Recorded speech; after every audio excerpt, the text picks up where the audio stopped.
भारत में एक दिन की राहत के बाद कोरोना संक्रमण के नए मामलों में फिर बड़ा उछाल आ गया है। स्वास्थ्य मंत्रालय के आंकड़ों के मुताबिक बीते एक दिन में कोरोना के 1,94,720 नए केस दर्ज किए गए हैं और दैनिक संक्रमण दर भी बढ़कर 11.5% हो गया है। देश में जारी कोरोना की तीसरी लहर के दौरान पहली बार एक्टिव मामले 9 लाख पार हो गए हैं। देश में कोरोना के 9,55,329 एक्टिव केस हैं। देश में कोरोना के 9,55,319 एक्टिव केस हैं। यह आंकड़ा अब तक आए कुल कोरोना मामलों का 2.65% है। वहीं रिकवरी रेट भी कम होकर 94.1% रह गया है। इस दौरान 442 कोरोना मरीजों ने दम भी तोड़ा है। उत्तर प्रदेश में चुनावों से ठीक पहले पाला बदल शुरू हो गया है।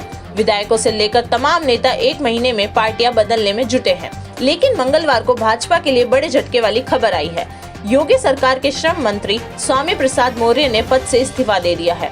इसके अलावा उनके समर्थक 4 अन्य विधायकों ने भी ऐसा ही करने की बात कही है। स्वामी के सपा में जाने की बात कही जा रही है, लेकिन उन्होंने इस बात को खारिज करते हुए 2 दिन के लिए इंतजार की बात कही है। इस बीच एक तरफ भाजपा इस टूट को टालने में जुट गई है, तो वहीं सपा को भी बड़ा झटका देने की तैयारी है। सरकारी एक्सपर्ट का कहना है कि कोरोना के ओमिक्रॉन वेरिएंट को रोकना लगभग असंभव है और आखिरकार यह पूरी दुनिया को संक्रमित करके ही रहेगा। Indian council of medical research यानी ICMR से जुड़े डॉक्टर जयप्रकाश मुलियल ने बताया कि ओमिक्रॉन वेरिएंट को फैलने से कोरोना वैक्सीन की बूस्टर डोज भी नहीं रोक सकती है। राजस्थान की गहलोत सरकार ने सरकारी नौकरी की भर्तियों में आरक्षण को लेकर बड़ा फैसला लिया है। अब सरकारी भर्तियों में अनुसूचित जाति, जनजाति, अन्य पिछड़ा वर्ग, अति पिछड़ा वर्ग एवं आर्थिक रूप से कमजोर वर्ग के अभ्यर्थियों की योग्यता का मूल्यांकन आवेदन की अंतिम तिथि तक जारी प्रमाण पत्र के आधार पर होगा। अंतिम तिथि के बाद जारी प्रमाण पत्र के आधार पर अभ्यर्थियों को संबंधित श्रेणी अथवा वर्ग का लाभ नहीं मिलेगा। कार्मिक विभाग के इस परिपत्र को मुख्यमंत्री अशोक गहलोत ने मंजूरी दे दी है। राजस्थान के अलवर शहर के शिवाजी पार्क थाना इलाके में बीती रात अज्ञात लोग मुखबिर नाबालिग लड़की के साथ दुष्कर्म कर लहूलुहान स्थिति में तिजारा पुलिया के ऊपर पटक कर फरार हो गए। नाबालिग लड़की अलवर के मालाखेड़ा थाना इलाके की रहने वाली है। लड़की को रात में ही गंभीर हालत में जयपुर के लिए रेफर कर दिया गया है। इस केस में हुई दरिंदगी को देखकर दिल्ली के निर्भया कांड की याद आ गई है, क्योंकि लड़की के प्राइवेट पार्ट्स को बुरी तरह से डैमेज किया गया है, जिसकी जयपुर में सर्जरी की जाएगी। प्रधानमंत्री नरेंद्र मोदी के पंजाब दौरे के समय उनकी सुरक्षा में चूक की जांच सुप्रीम कोर्ट के रिटायर्ड जस्टिस इंदु मल्होत्रा की अगुवाई वाली कमेटी करेगी।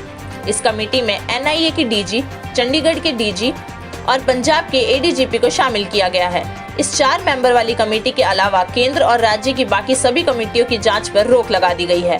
प्रधानमंत्री की सुरक्षा में चूक की जांच को लेकर सुप्रीम कोर्ट में बुधवार सुबह सुनवाई हुई थी, जिस पर यह आदेश आया है। हिमाचल प्रदेश के कुल्लू और लाहौल स्पीति में बर्फबारी के बाद प्रभावित जनजीवन को पटरी पर लाने के लिए प्रशासन ने काम शुरू कर दिया है। बर्फ जमने से 134 सड़कें बंद हैं, तो बिजली भी ठप है। मौसम साफ होते ही घाटी में बंद पड़ी बिजली सप्लाई और यातायात व्यवस्था को बहाल करने का काम शुरू हो गया है।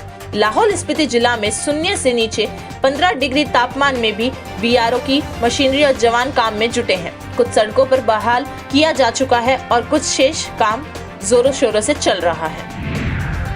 दिल्ली एयरपोर्ट से 7 लोगों को फर्जी बोर्डिंग पास पर यात्रा करने के प्रयास में गिरफ्तार किया गया है। हैरानी की बात यह है कि 7 लोग दिल्ली से लंदन जा रही एयर इंडिया की AI 333 फ्लाइट के लिए इमिग्रेशन भी क्लियर कर चुके हैं।